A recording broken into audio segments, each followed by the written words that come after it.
Bonjour chers internautes, bienvenue à l'émission Raconte ton histoire si ça peut sauver les autres du concept de la mamicité. La mamicité, c'est un concept d'échange et d'expression pour les femmes en général et les mères d'enfants en particulier via les activités comme le sport et la danse, la mode et la culture, la musique, l'humour et les émissions comme celle-ci. Aujourd'hui, nous avons le privilège de recevoir la première invitée de cette émission. C'est une belle femme africaine, une maman, brave, dynamique, travaillante, au nom de Fatoumata Diallo. Fatoumata Diallo, c'est une jeune immigrante qui est arrivée au Canada en 2005. Son intégration s'est plus ou moins passée. Elle ne savait ni lire ni écrire. Elle est allée à l'école, elle s'est instruite. Aujourd'hui, elle est travailleuse autonome, responsable d'un service de garde à milieu familial. Elle est épanouie, elle élève correctement ses 5 enfants. Sur ce dont je vais vous présenter Fatoumata Diallo, qui aura le privilège de vous raconter elle-même son histoire. Bonjour Fatoumata Diallo. Bonjour. Comment vas-tu? Ça va très bien. Le beau temps s'en vient, nous sommes tous heureux. On est tous contents, c'est le printemps parce que l'hiver a été très difficile. Ah oui, il faut le dire, cette année ça a été très dur l'hiver. Oui. Si je vais tout de suite demander, qui est Fatoumata Diallo? Fatoumata Diallo, c'est une mère africaine qui a 5 enfants, qui a immigré au Canada en 2005. Et cette intégration, ça n'a pas été facile comme pour tout le monde, mais pour moi c'était particulier. D'abord, c'est quelqu'un qui n'a jamais été à l'école dans son pays d'origine. Fatoumata Diallo, si j'entends bien, tu es une mère qui a décidé d'aller à l'école, malgré le fait que tu étais maman de 5 enfants. Nous savons dans nos pays, aller à l'école en tant qu'une grande personne, c'est pas toujours évident. Parfois, on a la peur de ce que vont penser les autres de nous, mais vous avez eu ce courage. Je sais que ça a été un parcours très difficile. Tout de suite me vient l'idée de vous poser la question, quel était le moment le plus difficile durant votre apprentissage? Le moment plus difficile durant mon apprentissage, c'était la première journée de l'école. Parce que je suis allée à l'école, quand tu me vois parler le français, je pense que c'est quelqu'un qui est allé à l'école un peu, qui est juste complété. Ils sont allés me mettre dans une classe de 3e année, pour la primaire pour les adultes. J'ai dit non. Moi, j'attendais à la pause. Je suis allée voir le prof. J'ai dit, ici, ce n'est pas une classe pour moi, c'est difficile. Pour lui, il pensait que c'est comme quand on vient d'arriver, on est stressé, que tu vas trouver ça difficile. Il m'a dit non, vas-y, tu essayes. Si tu as des questions, tu vas me poser. J'ai dit non, moi, je n'ai jamais été à l'école à mon pays d'origine. Je vais vraiment au niveau débutant. Il dit ok, à la pause, je vais aller voir la direction. À la pause, il allait voir la direction. Ils m'ont amené encore en 2e année. Là encore, à la pause du dîner, je suis allée voir la prof. J'ai dit, madame, ici, ce n'est pas pour moi parce que je n'ai jamais été à l'école à mon pays d'origine.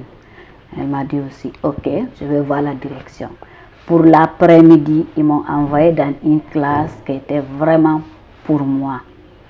Je me suis présentée et puis la prof m'a demandé, viens écrire ton nom ici sur le tableau. Comme ça, comme tu viens d'arriver aujourd'hui, je ne vais pas oublier ton nom, je vais me rappeler de ton nom. Je me suis dit, ok, je me suis levée pour venir devant le tableau. Et je dis à ma prof, madame, je ne sais pas quelle première lettre pour écrire mon nom. Elle me dit, ça me fait plaisir de t'aider à ça. Elle est venue, elle a écrit Fatoumata Diallo. Elle m'a demandé de réécrire plusieurs fois. J'ai réécrit plusieurs fois. Cette journée-là, j'ai mémorisé à écrire mon nom au complet. Ça, je savais c'est quoi quand on dit écris ton nom, Fatoumata Diallo. Et c'était comme ça passait. Ça, j'ai trouvé ça un moment très difficile pour moi. Donc, cette journée-là. Wow. Donc, c'était la journée, c'était la plus dure journée pour toi pendant tes apprentissages. Oui. Mais tu as brisé la baraque. Hein? Ce jour-là, en rentrant de l'école quand même, tu étais capable d'écrire ton nom. Oui. Waouh! Chapeau, Fatoumata.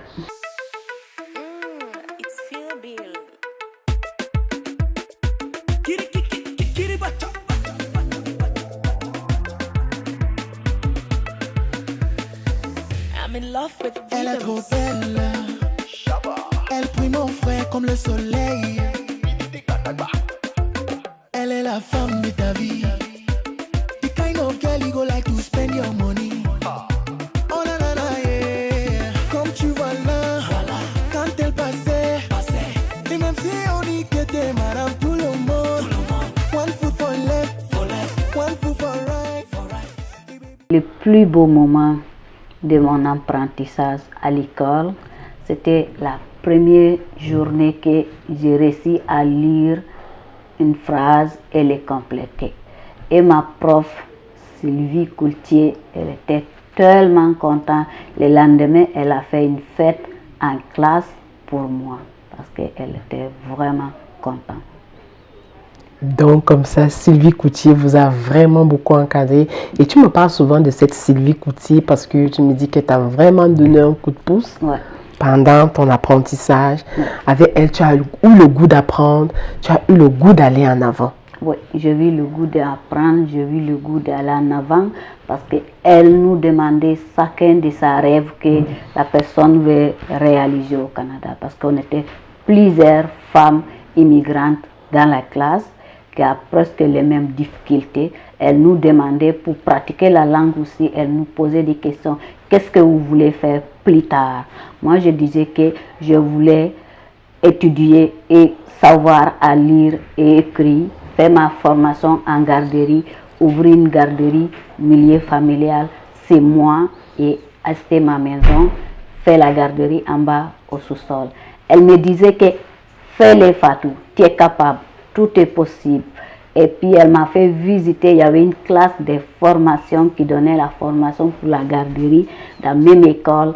Elle m'a fait visiter dans cette classe et puis j'ai regardé le portfolio des amis. Je me disais que ok, un jour est-ce que je pourrais arriver? Sylvie me disait toujours tu pourrais arriver, tout est possible. Et voici aujourd'hui, j'ai réussi à réaliser. Wow! On fait comme ça, coucou à Sylvie Coutier. Si elle aura l'occasion de tomber vraiment sur cette émission, on te dit un gros coucou Sylvie Coutier. Oui, je remercie tous les amis, tous mes enfants, surtout à ma prof Sylvie Coutier. Ça fait 10 ans qu'on s'est séparés, mais on a toujours gardé le contact. Wow! J'ai dit allô à Sylvie Coutier. Excellent! Wow! Donc, Fatoumata, comme ça, tu as bravé. Et tout ce que je veux savoir, où est-ce que tu es rendu avec tes apprentissages? Ok. Où je suis rendue avec mes apprentissages, je suis allée à l'école jusqu'à j'ai fini le primaire. J'ai été en secondaire 2 et j'ai continué jusqu'en secondaire 2. Je suis allée faire une formation professionnelle, un lancement d'entreprise et à la petite enfance pour puisse bien gérer les enfants, faire une garderie, c'est moi à la maison. Aujourd'hui, je continue de faire la garderie et je continue d'aller à l'école. Je rêve d'arriver au cégep, finir mes secondaires, arriver au cégep, aller à l'université. J'encourage toutes les femmes qui ne sont pas capables de lire et écrire, c'est jamais tard. Il faut t'élever, il faut toujours essayer, il faut toujours aller. Dans ce pays, rien n'est tard. On est toujours capable d'aller à l'école pour réaliser notre rêve. Waouh, waouh, waouh. C'est très touchant, Fatoumata. C'est très touchant. Fatoumata, la dernière fois qu'on parlait, tu m'as dit que tu avais ta dernière fille qui était très malade. Oui. Donc, j'aimerais savoir, comment est-ce que tu faisais pour gérer la maladie de ta fille, aller à l'école, ta garderie, ta grande famille? Comment est-ce que tu as pu gérer ça? Comment je puis gérer ça? Grâce à le bon Dieu et mes enfants. et les amis. Il y a des amis qui me conseillaient, qui me donnaient de bons conseils. Et mes enfants aussi vraiment m'aidaient beaucoup. S'ils ne sont pas là pour la garderie, ils sont là pour ma fille à l'hôpital. J'étais vraiment soutenue par ma famille, mes enfants. Ils m'écoutaient, ils m'aidaient beaucoup. Ils partaient à l'école comme il faut. Ils m'aidaient avec l'enfant. Des fois, ma fille l'aînée, elle dormait à l'hôpital comme si c'était sa maison. Parce qu'elle est obligée de dormir avec sa petite soeur, aller à l'école le matin, revenir, aller au travail pour l'après-midi et revenir avec sa soeur. Des fois, ces deux sœurs qui sont à la maison, ils me remplacent à la garderie, moi je suis à l'hôpital avec ma fille. Parce que je me suis dit que même si l'enfant est malade, mais il y a tous les plans pour aider, les médecins sont prêts, les infirmières, les préposés, ils sont tous là pour me soutenir. Je ne dois pas me courager les bras, je dois me lever, faire toutes mes choses en même temps. Parce que la maladie là, c'est une maladie qui va passer aussi. Mais si je dis, ok, je ne vais pas travailler parce que ma fille est malade, comment je vais faire pour soutenir l'éducation des autres? Quand les enfants ne mangent pas à leur faim, ils ne peuvent pas aller à l'école. Ils vont aller commencer à travailler de gauche à droite, des petits travaux. Mais grâce à ça, aujourd'hui, j'ai soutenu mes enfants. Ils ont étudié pour aller à l'école. Ils ont vu leur bac. Il y a une qui a eu son bac en travail social. Elle travaille aujourd'hui avec la commission scolaire Marguerite Bozoam. Et puis il y a la deuxième qui a eu son bac en hôtellerie, tourisme et gestion, les trois combinés. Elle a fini, elle a eu son travail avec la grande compagnie hôtellerie Marriott à Montréal. Il y a la troisième qui va finir son bac cette année en relations humaines internationales. Donc, c'est ça qui m'a soulagée aussi de plus. Vous savez que nous, les mamans, quand les enfants nous écoutent, ils vont à l'école comme il faut. On est motivés encore pour soutenir les plus jeunes. Quand les grands donnent un bon exemple, on est motivé pour encadrer les plus jeunes. Et mon garçon, il a 17 ans. Lui, il finit son secondaire 5 cette année. La plus jeune, elle va finir la 6e année. Malgré sa maladie, elle ne lâche pas, excellent, elle a des bonnes notes. Excellent. Et justement, je voulais qu'on dise vraiment un mot sur la maladie de la dernière, la Mariam. Okay. Est-ce que tu peux dire quelque chose vraiment sur sa maladie? C'est quoi exactement, de quoi elle souffre? Oui, elle souffre d'une maladie héréditaire qui s'appelle l'anémie falciforme. Okay. Il y en a beaucoup plus pour nous, les Noirs, les Africains noirs. Okay. Il y en a souvent un peu avec les Arabes, avec les Espagnols, mais c'est plus nous les Noirs, les Africains et les Haïtiens. Et surtout, il faut le mentionner, tu m'as dit, c'est grâce à ton insistance qu'on a pu découvrir qu'elle souffrait de cette maladie. Est-ce que tu peux nous dire un peu comment ça s'était passé? C'est ça, parce qu'elle, c'était ma 5e enfant, elle ne mangeait pas. Elle prenait que 3 biberons par jour. Mais quand même, elle était en forme, elle n'avait pas encore de crise. Mais je dis à le pédiatre, je dis non, c'est pas correct. Moi, c'est 5 expériences. Mes enfants, ils ne mangent pas beaucoup, mais les 3 portions, ils les mangent par jour. Mais elle prenait seulement 3 biberons par jour. J'ai insisté avec le pédiatre. C'est là qu'il m'a donné une référence pour aller à l'hôpital Saint-Justine. Ils ont fait plus d'examens pour voir que Mariam a une anémie falciforme. Ils ont fait venir toute la famille évaluer. C'était juste Mariam qui l'avait. Les autres n'avaient pas. Mais ils m'ont donné un médecin avec une infirmière qui peut me donner des conseils. Ils disent que si elle ne fait pas de crise, on n'a rien à faire. Allez-y, si elle fait des crises, ramène-la à l'hôpital Saint-Justine. C'est là où on va la traiter. Après, c'est à 3 ans, elle a commencé à faire ses crises. Et de 3 à 5 ans, elle avait vraiment beaucoup de crises. Après ça, ils ont commencé à donner un médicament pour la douleur des crises de son anémie. C'était calmé jusqu'à l'âge de 8 ans. À l'âge de 8 ans aussi, elle a commencé jusqu'à l'âge de 11 ans. Là, c'était le moment plus difficile pour moi parce qu'on était 2 semaines à l'hôpital, 2 semaines à la maison. C'était très, très difficile. Mais grâce à ça, avec ces 12 ans, c'est moins pire encore. C'est ça, je dis, moi, chaque enfant a sa façon de manifester la maladie. Sa façon de manifester la maladie. Waouh! Vous avez suivi Fatoumata. Malgré ce gros fardeau, Fatoumata a combiné tout ça pour être une travailleuse autonome, pour se battre, pour s'épanouir, pour aller à l'école? Je suis Yannick, je mange aux rôtisseries Ebal depuis un certain temps et je trouve que le cadre est extrêmement chaleureux, accueillant, spacieux, surtout pour les événements. La bouffe est tout simplement. Alors, on ne parle pas du service, on ne parle pas également de l'accueil, donc je le recommande à tout un chacun. Manger ici, essayer, c'est l'adopter. C'était une première pour nous ici au restaurant. Moi, j'ai essayé le pâté jamaïcain, le pâté au bœuf, excellent, très goûteux. On est des Laurentides, donc on vient pas souvent dans le coin, mais oui, ça serait un restaurant à réessayer parce que c'est très, très bon et très savoureux.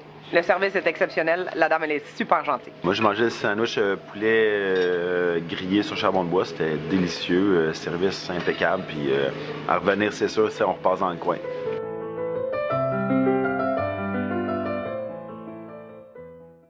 Fatoumata, j'ai tout de suite envie de te demander, qu'est-ce que tu dis aux parents qui vivent avec les enfants qui ont la même maladie que ta fille? Oui, c'est de ne pas rester fermé, c'est de parler avec les gens, même si les gens n'ont pas un enfant qui a la maladie, ils peuvent savoir qui a quelqu'un qui a un enfant qui a la maladie. Donc, en faisant échange avec les enfants qui ont la même maladie, leurs parents, ça te permet de savoir, il y a certaines crises qui arrivent. Si tu avais déjà l'expérience que notre maman qui t'a rencontré, ça va t'aider à bien soutenir ton enfant. Mais nous, les Africains, ils adorent dire que ok, mon enfant est malade, je ne vais pas dire ça. Non, c'est une maladie. Ce n'est pas une maladie contagieuse, ni rien. Ce n'est pas une maladie qui empêche l'enfant d'aller à l'école. C'est juste savoir, chaque enfant a sa manière de développer ses crises. Il y a une organisation ici à Montréal. J'invite tous les parents de participer à les réunions. Pourquoi? Ça aide. Il y a la stimulation aux parents. Pour te donner, par exemple, moi, si quelqu'un me rencontre, je peux lui dire l'épisode que ma fille a fait. Ce n'est pas tout le moment. Moi, la maladie, même d'abord, on l'a découvert parce que j'ai remarqué quelque chose, que ma fille ne mangeait pas assez. Ce n'est pas normal. Mais après ça, elle a vécu avec ça 3 ans. Ça allait bien. Après, il y a eu des crises, il y a des moments, ça fait pause, il y a des moments, ça revient. Donc, c'est une maladie. Chaque enfant développe à sa manière ses crises. C'est de participer aux réunions de la maladie, l'anémie falciforme. Ce n'est pas une maladie qui empêche l'enfant de vivre comme les autres. Dans ta réponse de tout à l'heure, Fatoumata, je t'ai entendu parler de crise. Est-ce que tu peux nous dire un peu, pendant les crises des enfants qui font cette maladie, comment est-ce que ça se passe exactement les crises? Ça peut arriver que l'enfant a mal de tête, a mal de ventre, et a mal de dos, a mal des jambes, un peu partout dans ses articulations. Ça peut arriver dans tout, toutes les douleurs, toutes partout. Okay. Ça peut avoir, des fois, il y a des enfants, les bras ici se enflent, les jambes se enflent. Chaque enfant a sa manière de manifester la voilà, crise. Mais ça peut arriver tout ça. Si ton enfant dit que j'ai mal de tête, il ne faut pas dire que non. L'enfant n'a pas mal de tête, ça peut arriver. Si ça arrive que l'enfant dit c'est mon dos, ça peut arriver. Tout ça peut arriver. Ça donne crise partout dans son corps, dans ses articulés. Ça donne ça partout. Est-ce que tu vois? Et puis, c'est pas quelque chose aussi, c'est pas une maladie contagieuse, c'est une maladie héréditaire. C'est une maladie qu'on peut vivre avec. L'enfant, ça n'empêche rien à l'enfant pour l'école. Moi, j'ai vu, avant, je me doutais, est-ce que ma fille peut arriver loin à l'école? Malgré que je voyais, elle a des bonnes notes, elle peut manquer l'école 2 semaines, 3 semaines, 1 mois. Mais je voyais qu'elle a toujours de bons résultats. Mais avec les réunions de l'association de l'anémie falciforme qui existe à Montréal, moi je participe à les réunions à chaque fois. Et je vis, il y a des enfants qui sont déjà fait l'école, aller à l'université, qui ont fait leur maîtrise, qui travaillent. Il y a des gens qui ont lancé leur entreprise, qui sont là. Donc, je évite à tous les mamans de participer à les réunions là, d'exploser la maladie des enfants. Ne casse pas. Parce que les enfants, ça peut leur donner la fatigue aussi, comme à l'école. C'est pour cela, dès que l'enfant commence l'école, on donne un papier pour prioriser l'enfant. Si l'enfant est fatigué, l'enfant doit vraiment se reposer. Quand son corps lui demande de se reposer, il faut que l'enfant se repose. Et ça, la seule chose qu'il fait, ça baisse un peu l'activité physique de l'enfant. À part ça, l'enfant peut vivre normal comme tous les autres enfants. Donc vous avez écouté Fatouma, elle nous a dit un peu en gros. Donc l'anémie falciforme, c'est une maladie héréditaire. Comme elle a dit, c'est pas contagieux. Toi, jeune maman qui a un enfant qui souffre de l'anémie falciforme, brise la glace, va vers des ressources nécessaires. Elle a donné le nom d'une association qui est une association qui regroupe les parents qui ont des enfants qui vivent avec cette maladie. Ça va t'aider. C'est pas une maladie contagieuse et ça n'entrave en rien l'évolution scolaire de l'enfant. C'est vrai que l'enfant sera absent de temps en temps à l'école grâce à ces crises, mais comme la petite Mariam, elle a de très bonnes notes, 80, 90, elle est en train de faire sa 6e année et elle s'apprête pour aller à son secondaire. Fatoumata, nous voici rendus presque à la fin de cette émission. J'aimerais savoir, qu'est-ce que tu dis aux mamans comme toi qui ne savaient ni lire ni écrire? Qu'est-ce que tu leur dis? Les mamans du monde entier qui te regardent aujourd'hui, qu'est-ce que tu leur dis en tant que maman qui était analphabète aujourd'hui, qui allait à l'école, qui a fréquenté, qui a fait une formation et qui a une entreprise? Qu'est-ce que tu leur dis? Moi, je leur dis d'aller à l'école. C'est jamais tard. C'est jamais tard d'aller à l'école, d'aller voir qu'est-ce qu'il pourra faire à l'école. Pour aller à l'école, c'est jamais tard. J'encourage toutes les femmes du monde d'aller à l'école. Donc les femmes du monde, vous avez compris, nous sommes comme ça rendus à la fin de cette première émission de la mamicité qui est raconte une histoire si ça peut sauver les autres. Nous pensons comme ça qu'à travers le témoignage de Fatoumata Diallo, vous les autres mères qui nous regardez, vous aurez la force et le courage de vous lever. Toi, jeune mère qui nous regarde, qui ne sait ni lire ni écrire, lève-toi et fonce. Voici l'exemple de Fatoumata. Elle est toute émue aujourd'hui, elle est toute épanouie. Elle est une grande entrepreneur, hein, parce que avant la garderie en milieu familial ici, c'est pas qui veut. Hein? Tu travailles dur, tu payes les impôts, tu contribues à l'évolution du Canada. Merci, chers internautes, d'avoir suivi cette émission. Nous sommes comme ça rendus à la fin. Nous allons dire merci à nos différents commanditaires. Je pense comme ça avec Salle Studio Québec, qui a fait grâce avec les jolies images que vous voyez. Je dis également merci à la rôtisserie Ebal située au 2215 boulevard Marcel Laurent. Je vais également vous signifier que vous voyez nos beaux tenues, nous sommes très bien habillés. C'est pas Chic Dame, c'est le magasin de Aminata, qui est la fille aînée de Fatoumata, qui fait également la ligne de Dubaï. C'est elle qui nous a habillés de cette tenue. Si vous avez besoin de ces vêtements, elle a plusieurs motifs et il y a pour toutes les tailles. Moi, je porte du 3XL, mais j'ai pu trouver ma taille, donc elle habille toutes les tailles. Et si vous voulez la joindre, vous pouvez l'appeler au 514-979-4467. Et sa page, vous pouvez la suivre sur sa page Facebook intitulée Chic Dame, sur Instagram également.